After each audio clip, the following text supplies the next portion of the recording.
নমস্কার সুপ্রিয় দর্শক, আরও একটি ছোটো মোটো ব্লগ ভিডিওতে আপনাদের সকলকে স্বাগত জানাই। আজকে দেখুন, ওই মাসিমা আমাকে দিয়ে গেছে পুঁটি মাছ। পুঁটি মাছের সাইজটা তো আমার দেখে খুবই পছন্দ হয়েছে, নিয়ে নিয়েছি।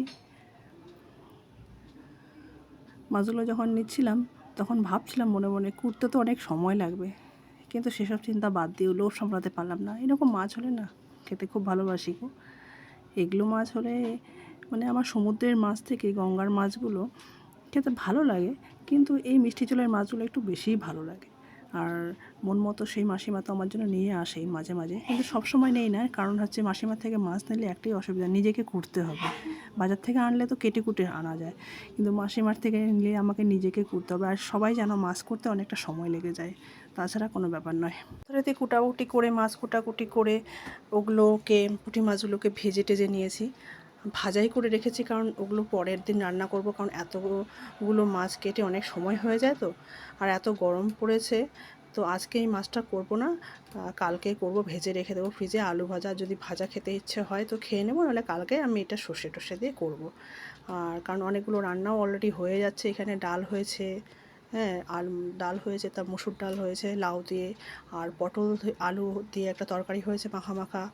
আবার মেয়ে যা এই ছোটো ছোটো মাছগুলো খেতে পারে না, আমার বড় অতটা খাবে না, হয়তো খেলেও খেতে পারে, নাও পারে।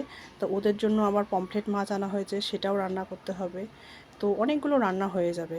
এতগুলো রান্না করলে তো খাবে না, শুধু অকারণে নষ্ট হবে। তাই পুঁটি মাছটা আজকে এভাবে ভেজে রেখে দিচ্ছি, কালকে সর্ষে দিয়ে ঝাল করে নেব। গরম পড়েছে, হালকা হালকা খাবারগুলোই আমার ভালো লাগছে।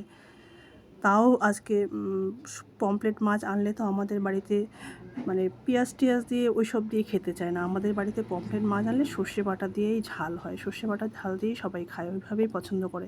অন্যরকম করে দিলে খেতে চায় না। তো ওই যেদিকে আমি সর্ষে পেস্ট করে রেখে দিয়েছি, মাছগুলো ভেজে নিয়েছি। কারণ এই মাছটা আবার আমার মেয়ের খুব পছন্দের। এখানে কাঁটা কম আছে তো ওই মাছগুলোতেও খেতে খুব ভালোবাসে। এদিকে কারিটাও করে দিয়েছি সর্ষের, এভাবে কড়াতে একটু কালো জিরে ফোড়ন দিয়ে কারিটা করে নিচ্ছি। এদিকে সর্ষে বাটাটা দিয়ে একটু কষিয়ে নিচ্ছি। এখানে কোনো মশলাই নেই, শুধু হলুদ গুঁড়ো দিয়েছি আর একটু সামান্য লঙ্কার গুঁড়ো। তবে আজকে লালটা রান্নাটা হয়ে কমপ্লিট রঙটা করছি। যে হয়েছে, আসলে আমি একটুখানি কষিয়ে নিয়েছি। কারণ যে যখন না কষাই যদি, তাহলে কি হয় যে সর্ষেটা কেমন জানি হয়ে যায়, কালারটা যেমন কেমন হয়ে যায়, হলুদ হলুদ হয়ে যায়। তো আমি একটুখানি যখন এটাকে মানে এটা জলটা দেবো তার আগে একটু কড়াতে কষিয়ে নিচ্ছি। যেমন হচ্ছে যে মানে কালো জিরে ফোড়ন তো দিয়েছি তেলের মধ্যে, কাঁচা লঙ্কা দেওয়ার কথা ভুলে গেছিলাম, মনে নেই। আর কি হচ্ছে, একটু কড়াতের মধ্যে হালকা একটু নেড়ে চেড়ে নিচ্ছি। যখনই দেখবো যে তেল ছেড়ে দিচ্ছে মশলাটার গায়ে থেকে, তখনই আমি জল ঢেলে দেবো। জল অলরেডি ঢেলেও দিয়েছি, এবার মাছগুলো সব ছেড়ে দেবো, তাহলেই আমার আজকের রান্না কমপ্লিট। এই গরমের মধ্যে রান্না শেষ মানে বিশাল বড় কাজ শেষ। তো আজকের মতো এখানেই শেষ করছি। সবাই ভালো থাকো, সুস্থ থাকো, দেখা হবে নেক্সট ডে আবার।